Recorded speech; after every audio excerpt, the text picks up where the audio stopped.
Going over the results from Figure 2, prevalence of stages of hypertension in Mexican Americans, whites, and non-Hispanic African Americans. So as you can see on the far left in normal, that's when our blood pressure readings are normal. You are not considered hypertension at this point in time. And what's interesting to me here is that Black non-Hispanic demographic actually has a lower percentage of hypertension or just elevated blood pressure, even though it's within the normal range.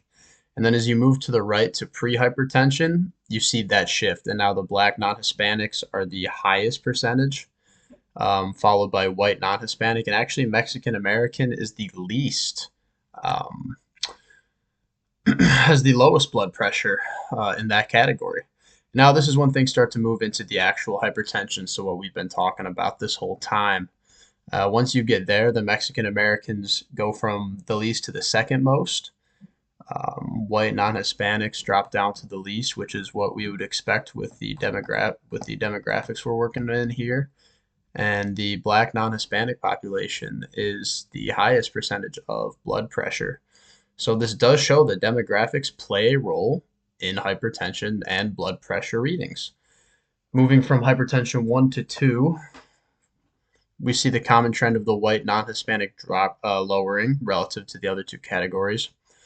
Mexican Americans is still second, and Black non-Hispanic people remain the highest percentage of blood pressure. And what's interesting to highlight between hypertension stage 1 and 2 is that's usually when treatment is starting, whether that's pharmaceutical or lifestyle changes that we went over in the last section. So it's showing that interventions are quite successful for the white non-Hispanics as they have a significant drop in the middle.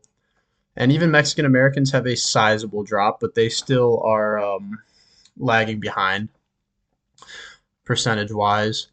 And unfortunately, the Black non-Hispanic demographic doesn't see much of a drop off at all in percentages between hypertension stage 1 and 2, showing that interventions are not being effective if even being taken. And that comes with opportunities that can be associated with these demographics, and that's something that we need to change in the medical field. Everyone deserves getting that treatment that they need to treat hypertension.